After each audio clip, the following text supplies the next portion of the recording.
This video was brought to you by us, Slidebean.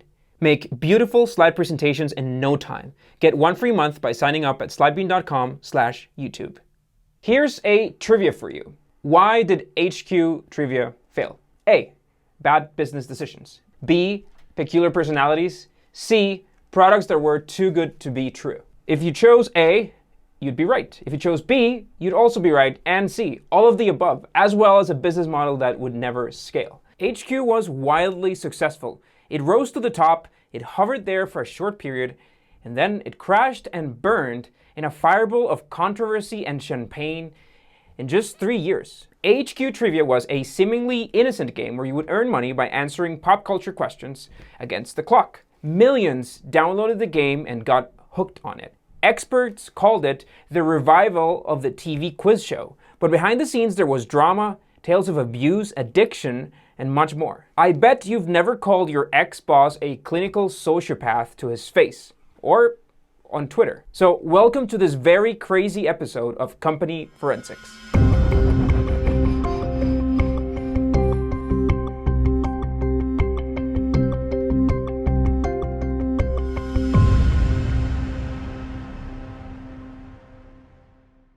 HQ Trivia is born. HQ Trivia was the product of Ross Yusupov and Colin Kroll. You might remember them as the creators of another failed startup, Vine. We made a video about that. After the failure of Vine, Yusupov and Kroll ended up working for Twitter, but were let go in rapid succession. And I need you to remember this for later. The pair were obsessed with user interaction. For them, the most valuable product a customer can provide is attention. And they were right. And to get it, they aimed at games. Since Colin and I founded the company, we really set out to develop this network of live interactive shows on mobile phones. Yusupov told CNN Business. And HQ Trivia was just that.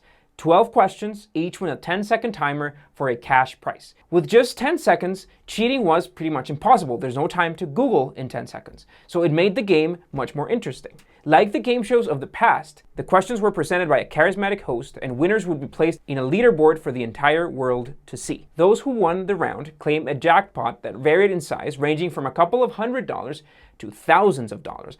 But it would be split evenly between all the winners, so the payout could either be very big or very small. The trivia sessions were scheduled every workday.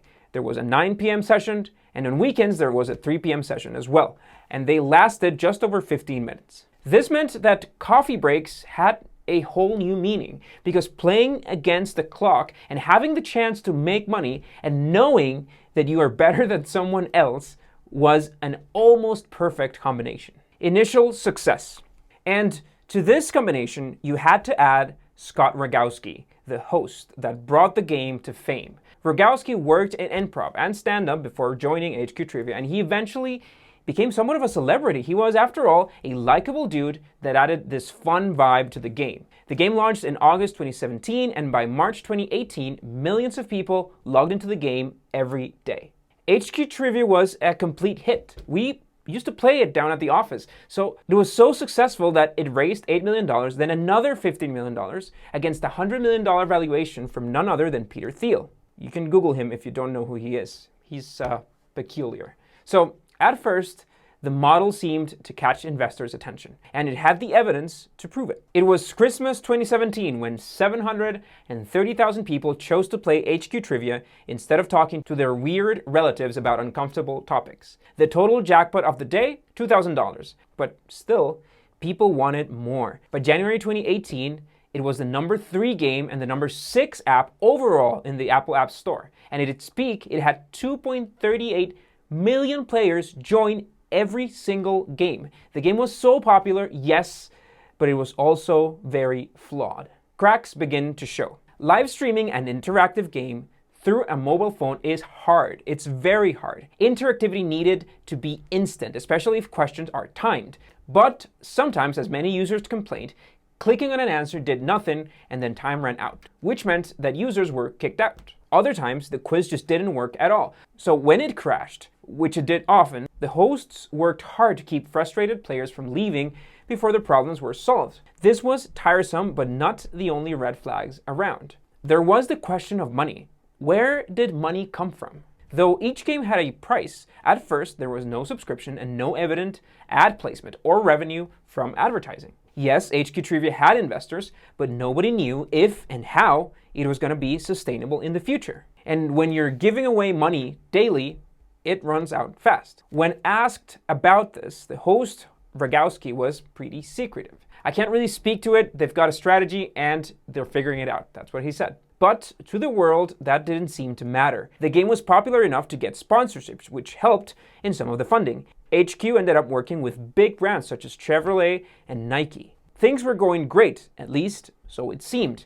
People began to notice that some of the trivia was very tricky, badly written, and sometimes kind of senseless. And then there were the glitches and the delayed payouts. Some winners claimed they didn't receive their prizes for months, and even more people claimed that they were automatically kicked out. In April 2019, HQ Trivia took a big hit. Beloved host Scott Rogowski parted ways with the company. He wanted another job and was willing to work on weekend shows, but HQ Trivia wanted full commitment. So they split, and the breakup seemed normal, not a lot of drama, but wait. Then HQ Trivia hired Matt Richards, who had a tough job on hand. The stand-up comic came at a time when the game was no longer so popular. The novelty of online trivia was starting to wear off. And by April 2019, when Richards came in, the show was already out of the top 1,500 apps. Downloads had dropped by 92%. Dark moments, darker truths. While all of this was going behind closed doors, there was a lot more going on. Remember that we mentioned that the creators Kroll and Yusupov worked for Twitter, but then they were let go. Well, it turns out that they were let go because they were difficult to work with. Now, a lot of people might be difficult to work with, but apparently these two were different. Many former employees at Vine and Twitter reported that Kroll and Yusupov were toxic. Yusupov was labeled as abusive to employees and disinterested in his work. Kroll was reported as constantly arriving late or hungover. By the way, he was even accused of sexual harassment. And HQ also went through a lot of drama. The world came to know this through, out of all places, Twitter. In October 27th, 2016, Yusupov tweeted, "Don't sell your company." This simple tweet didn't sit well with some. And oh boy, did former host Rogowski rip Yusupov a new one. As much as the HQ employees didn't care for your leadership, which twice drove the company to the ground, we worry about you as a fellow human.